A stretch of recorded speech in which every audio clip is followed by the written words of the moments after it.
علماء کرام کی اولاد ہیں ہم، مولویوں کے جوتے اٹھاتے رہے ہیں ساری زندگی، خود ان کے زمرے میں شمار ہوتے ہیں۔ اللہ کا شکر ہے کہ دنیا کے بہترین طبقے کے ساتھ ہمارا تعلق رہا ہے، لیکن ان متقی لوگوں میں بہترین پایا ہے تو میں نے پروفیسر ساجد میر کو پایا ہے۔ علی وجہ البصیرت میں یہ بات کر رہا ہوں۔ ساری زندگی علماء کرام کے جوتے اٹھائے ہیں ہم نے، ہمارے لیے باعث فخر ہے۔ اور ابن رشد ہی کے الفاظ میں میں آپ کو بھی یہ نصیحت کر رہا ہوں، بڑا بھائی ہونے کی حیثیت سے۔ ابن رشد نے کہا تھا کہ علماء کرام کی ایک گھڑی کی صحبت 10 سال کے مطالعے سے بہتر۔ 10 سال مطالعہ کرتے رہے تو شاید آپ کتابوں سے وہ نہ پا سکیں جو علماء کرام کے بعد بیٹھنے سے 1 گھنٹے کے اندر حاصل کر لیں۔ اس لیے علماء کرام کی صحبت اختیار کیا کریں، علماء کرام کے پاس بیٹھا کریں۔ علماء کرام متقی لوگ ہیں، بہترین لوگ ہیں، اس کائنات کے تمام طبقات میں بہترین طبقہ ہے علماء کرام کا طبقہ۔ ان کو عزت دیں گے اللہ آپ کو عزت دے گا، ان کا احترام کریں گے اللہ آپ کو احترام دے گا۔ نیکی کی باتیں آپ ان سے سیکھیں گے نا۔ میں کوشش کرتا ہوں، حتی الامکان کوشش کرتا ہوں کہ میں ان کی خدمت کروں۔ اور ویسے بھی ایک محاورہ ہے ہمارے دل و دماغ کے اندر راسخ ہو جانا چاہیے کہ با ادب با نصیب، بے ادب بے نصیب۔ علماء کرام کی خدمت کرتے ہیں، کرتے رہیں گے انشاءاللہ العزیز، لیکن علماء کرام میں نے بہترین اگر پایا ہے تقوی کے لحاظ سے، زہد کے لحاظ سے، تو حضرت امیر محترم کو پایا۔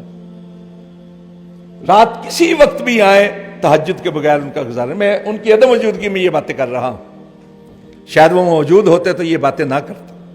اپنی قیادت کے ساتھ وابستہ رہیں، اپنے نظم کے ساتھ وابستہ رہیں، اپنی جماعت کے ساتھ وابستہ رہیں، اللہ آپ کو ترقیاں بھی دے گا، عزتیں بھی دے گا۔ اور اس سلسلے میں یہ بھی عرض کرنا چاہتا ہوں کہ جماعت کا جو آرگن ہے ہفتہ روزہ اہل حدیث، وہ ضرور مطالعہ کیا کریں۔ اس کے ذریعے سے آپ کو جماعت کی پالیسی کا پتہ چلتا ہے، جماعت کے بارے میں رہنمائی ملتی ہے، گائیڈ لائن ملتی ہے، آپ کو پتہ چلتا ہے جماعت کس لائن پر چل رہی۔ یہ بات میں علی وجہ البصیرت آپ سے عرض کرنا چاہتا ہوں کہ اس وقت مرکزی جمعیت اہل حدیث پاکستان کی مجلس شورا پورے پاکستان کی تمام پارٹیوں سے زیادہ ہے۔ 586 کے قریب ارکان شورا ہے مرکزی جمعیت اہل حدیث پاکستان کی، جو وقت کے بہترین اساتذہ ہیں، وقت کے بہترین مانے ہوئے علماء کرام ہیں، شیوخ الحدیث ہیں، شیوخ التفسیر۔ ان کی بنائی ہوئی جو پالیسی ہوتی ہے وہ جماعت پر چلتی ہے۔ ہم بیعت کی باتیں کر دیتے ہیں کہ پروفیسر ساجد میر جی کہہ رہے ہیں، پروفیسر ساجد میر صاحب امیر کی حیثیت سے مرکزی مجلس شورا کی فیصلوں اور پالیسیوں کے پابند ہیں، اور کئی بار ایسا ہوا ہے کہ مجلس عاملہ میں، مجلس شورا میں میر صاحب کی مرضی کے خلاف فیصلے ہوئے۔ آپ جہاں کہیں بھی ہیں جماعت کی عزت، وقار اور بھرم ہے، آپ بھرم ہیں۔ مرکزی جمعیت اہل حدیث کسی کے خاندان کی ملکیت نہیں ہے، آپ کی جماعت ہے، آپ کی جماعت ہے، آپ کی جماعت، آپ مستقبل ہے مرکزی جمعیت اہل حدیث پاکستان کا۔ مرکزی جمعیت اہل حدیث میں یہ نہیں کہ فلاں والد تھا، اس کا بیٹا ہے، اس کا پوتا ہے، اس کا پرپوتا ہے، نہیں۔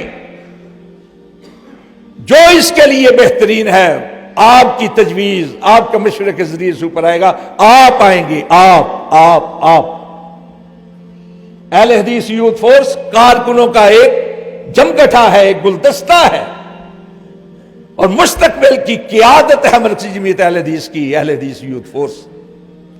اس لحاظ سے آپ اپنے آپ کو تیار کریں، سوچیں، سمجھیں، اور اس کے مطابق لوگوں کی رہنمائی کریں۔ اقول قولی ھذا استغفر اللہ لی ولکم اجمعین۔